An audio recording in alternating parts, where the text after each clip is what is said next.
What is good, everybody, and welcome back to another NBA 2K Lab badge video. Today we venture off into the world of defensive badges as we go over the Intimidator badge. And if you play enough 2K, you should already know that this badge is a must-have for just about any player, and especially as a big, as you want this badge as high as it goes. Mike Wang dubs it as a great badge that he highly recommends to equip. He basically states that on any contest, whether it be a layup, dunk, or a perimeter shot, there is a defensive score, and what Intimidator does is boost that score to give you a better opportunity to make a stop. So just how effective is this badge? Well, we tested it first on contests at the rim and also contests at the 3-point line, and the results are definitely eye-popping. If you're interested in the variables of these tests, feel free to head on over to the badge test section on NBA2KLab.com, where we list everything we do in these tests to come up with our results. For now, we'll start on Intimidator at the rim, and then we'll head into the results at the 3-point line. And at just bronze level, the Intimidator badge can reduce a player's make percentage at the rim by nearly 4%, which is crazy effective for just having this badge on bronze. At silver, it can reduce the make percentage by about 7%, and as we move to gold, you can see the make percentage decrease by roughly 11%. And one reason why we put this badge in our S tier as a Hall of Fame badge is because at this level, the make percentage of a contested layup at the rim is decreased by an enormous 15%. So like I said before, if you are a big, this badge is an absolute necessity. Even if you're not a big, this badge is very important. And one thing to note is that even with Hall of Fame Intimidator, it was still possible to make 100% contested layup. The Intimidator at the rim is pretty straightforward, so now we'll move on to the perimeter contest. As usual, we tested at a 70 and a 90 rating, and we tested these at a 26 to a 34% contest, and then tested between a 50 and a 58% contest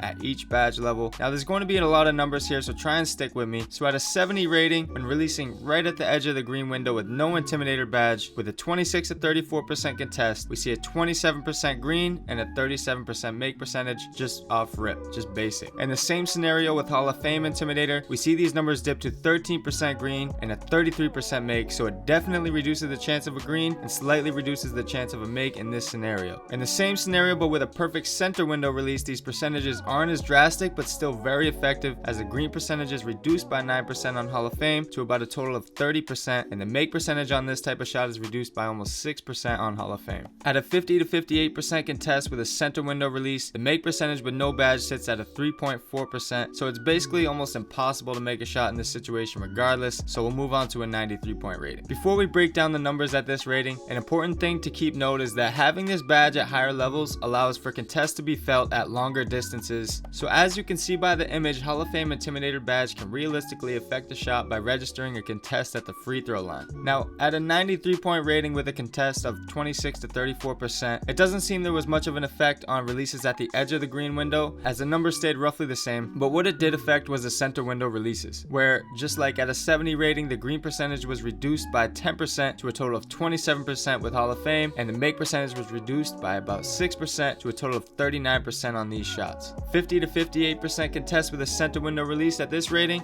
are about 3 to 5 times more likely to fall when compared to a 73-point rating, but your make percentage still hovers around 10% total, while there's about a 1% chance to green this type of shot. Now I know there's a lot of numbers here, but in short, this badge is one of the very best badges in the game to equip, as evidenced by the data we have, and also Mike Wang reinforces this notion as well. It's really a good badge to affect your matchup's scoring abilities, and if you're ever wondering why you missed an easy shot, it could very well be because your opponent has this badge equipped as high as it can go, increasing his defensive score on that possession. So as I said before, guys, this is an S tier badge, meaning it has Hall of Fame effectiveness, and you want this badge as high as it can go on any player. Unless you have maybe one defensive badge, then maybe you want clamps to stay in front, but if you do have multiple defensive badges, this badge is the one to equip. That's all for this badge, guys. I hope you kept up with the math class today with all these numbers, but head on over to NBA2KLab.com where you can see and read these numbers at your own pace, as well as check out other badges we tested, and of course, there's always going to be more content on the way, so I'll catch y'all in the next video, man. Peace.